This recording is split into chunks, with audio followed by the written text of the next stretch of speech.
தமிழக மக்கள் அனைவருக்கும் ஒரு இனி சிறப்பான காலை வணக்கத்தை நான் தெரிவிச்சுக்கிறேன். உடனுக்குடன் வானிலை தொடர்பான விவரங்களை பெற மறக்காமல் நம்ம யூடியூப் சேனல் பக்கத்தை சப்ஸ்கிரைப் பண்ணுறோங்க. அப்படி கூடவே லைக்கும் பண்ணி விட்ருங்க. இன்றைக்கான தேதி பார்த்தீங்கன்னா ஜனவரி 29/1/2025 ஆகிறது.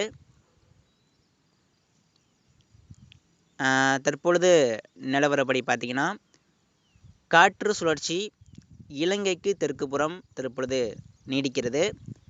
இந்த காற்று சுழற்சி ஓரளவு முன்னேற்றம் அடைந்து டெல்டா மாவட்டங்களுக்கும் தென் மாவட்டங்களுக்கும் வட மாவட்டங்கள்னா வாய்ப்பு இல்லைங்க. அதாவது வட மாவட்டங்களுக்கு மழை வாய்ப்பு குறைவு தான். ஆனால் டெல்டா மாவட்டங்களுக்கும் தென் மாவட்டம், குறிப்பாக தென் கடலோர மாவட்டங்களுக்கு மழை கொடுப்பதற்கு அதிக வாய்ப்பு இருக்குது. இந்த சுழற்சி காரணமாக இன்று இரவு கூட இன்றைக்கே தென் கடலோர பகுதியில் லேசான நனைக்கி மழைக்கு வாய்ப்பு இருக்குது. இன்றைக்கே மழை வாய்ப்பு இருக்குது. எங்கன்னு பார்த்தீங்கன்னா தென் மாவட்டம் கடலோர பகுதியில் இன்றைக்கே வாய்ப்பு இருக்குது. அதாவது மிதமான லேசான மழைக்கு மட்டுமே வாய்ப்பு இருக்குது. நாளைக்கு தான் பார்த்தீங்கன்னா டெல்டா மாவட்டங்களுக்கும் தென் மாவட்டங்களுக்கும் மழை பொழிவு படிப்படியாக தீவிரம் அடையும் என எதிர்பார்க்கப்படுகிறது. இதனால் அறுவடை விவசாயிகள் கவனமாக இருங்க. இதனால் தயவு செய்து தமிழகத்தில் இருக்கக்கூடிய அனைத்து அறுவடை விவசாயிகளும் கவனமாக இருங்க. அது மட்டும் இல்லாமல் எல்லாருமே கேட்கலாம், சார் மழை அதிகமாக பெய்யுமா, அதாவது எந்த அளவிற்கு பெய்யும், மிக கனமழை பெய்யுமா, அதாவது அறுவடையை பாதிக்குமா, அல்லது அதாவது அதிகமான ஒரு பாதிக்கும் மழை இருக்குமா அப்படின்னு கேட்டிங்கன்னா பாதிக்கும் மழை வாய்ப்பு இல்லைங்க. அதாவது அச்சப்படாதீங்க. இந்த பாதிக்கும் மழையெல்லாம் வாய்ப்பு இல்லை. ஆறுகள் நிரம்புவது, ஏரி குளங்கள் நிரப்புவதற்கெல்லாம் மழை வாய்ப்பு கிடையாது. ஏன்னா இப்போ குளிர்காற்று வருது. இதே நம்ம கவனிக்கணும். இப்போ குளிர்காற்று வட இந்தியாவிலிருந்து வந்து கொண்டிருக்கிறது. அந்த குளிர்காற்று என்ன பண்ணும்னா இந்த மழையை அதாவது பெரும் அளவிற்கு மேகங்கள் உற்பத்தி ஆனாலும் இது தடுக்கும் விதமாக தான் தற்பொழுது அமைந்து கொண்டிருக்கிறது. இதனால் குளிர்காற்று வந்துக்கிட்டே இருக்கு என்பதனால யாரும் அச்சப்படாதீங்க. பாதிக்கும் மழையெல்லாம் கிடையாது. அதிகபட்ச வாய்ப்பு கனமழை தான். இப்போ டெல்டா மாவட்டங்கள் பொறுத்த வரைக்கும் அதிகபட்சம் சற்று கனமழை வாய்ப்பு இருக்குது. தென் மாவட்டங்கள் வேணால் கனமழை விட்டு பதிவாகலாம். தென் மாவட்டம் தென் கடலோர பகுதியில் விட்டு கனமழை பெய்வதற்கு அதிகபட்ச வாய்ப்பு. வட மாவட்டங்களுக்கு லேசான மிதமான மழைக்கு மட்டுமே அதிகபட்ச வாய்ப்பு. தருமபுரி, கிருஷ்ணகிரி, ஈரோடு, சேலம் இங்கெல்லாம் பார்த்தீங்கன்னா மிதமான மழை, லேசான மழை பரவலாக பதிவாகும். எனவே பாதிக்கும் மழையெல்லாம் கிடையாதுங்க. அதாவது நம்ம நாளையிலேருந்து கொஞ்சம் கவனமாக இருக்கணும். அதாவது நாளையிலேருந்து அறுவடை பண்ணும்பொழுது அதாவது ஒரு 4 தினங்களுக்கு நம்ம கவனமாக இருக்கணும். அதாவது நாளைக்கு ஜனவரி 31, பிப்ரவரி 2ஆம் 3ஆம் தேதி வரைக்கும் நம்ம கவனமாக இருக்கணும். ஏன்னு கேட்டிங்கன்னா அறுவடை பண்ணும்பொழுது மழை கொஞ்சம் அதாவது நம்ம அறுவடை சப்போஸ் பண்ணிகிட்டே இருக்கோம்னு வச்சுக்கோங்களேன். அதாவது நெல்லெல்லாம் நனைக்கும் அளவிற்கு மழை பெய்யும். ஸோ அதான ரொம்ப அதிகமான பெய்யாது. ஆனால் இந்த நம்ம அறுவடை பண்ணும்பொழுது நம்ம இந்த கொஞ்சம் இடையூறு கொடுக்கும், அவ்வளோதான்.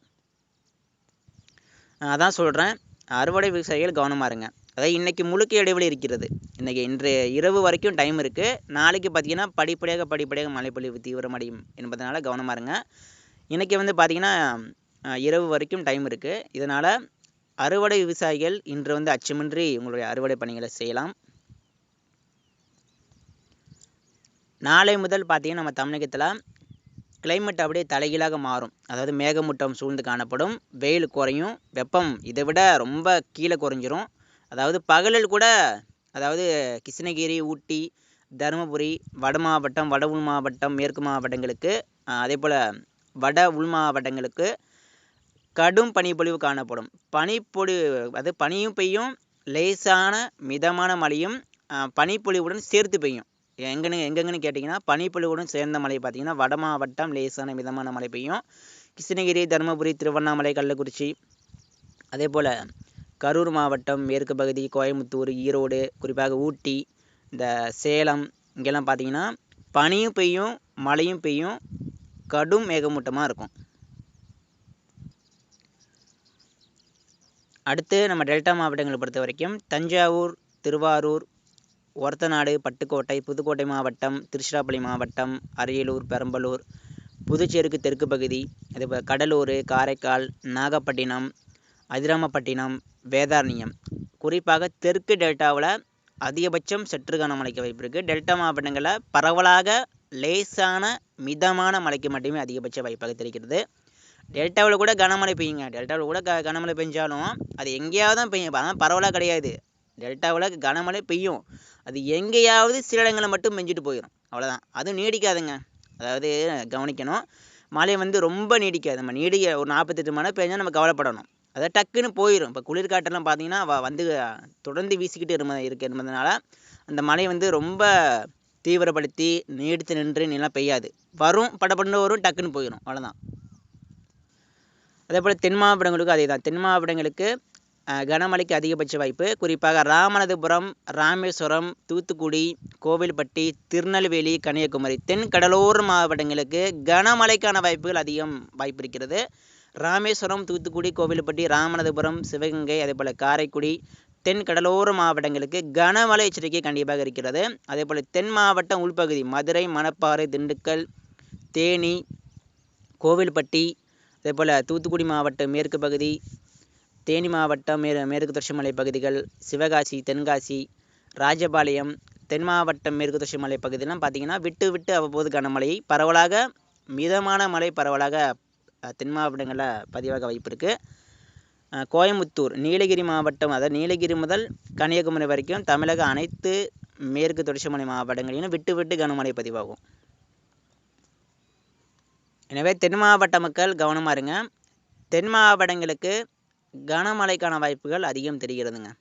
அதாவது தென் கடலோர பகுதி, குறிப்பாக ராமநாதபுரம், ராமேஸ்வரம், கண்டிப்பாக ராமேஸ்வரம்ல விட்டு விட்டு கனமழை தொடர்ந்து பெய்வதற்கு வாய்ப்பு இருக்குது. ராமநாதபுரம், தூத்துக்குடி மாவட்டம் அந்த கடலோர பகுதி, திருச்செந்தூர், அதேபோல் காயல்பட்டினம், திசையன்விளை பகுதி, கன்னியாகுமரி, நாகர்கோவில், குறிப்பாக நாகர்கோவில், கன்னியாகுமரி, நெல்லை இந்த தென் கடலோர பகுதியில் விட்டு விட்டு விட்டு கனமழை பெய்வதற்கு அதிக வாய்ப்பு இருக்குது.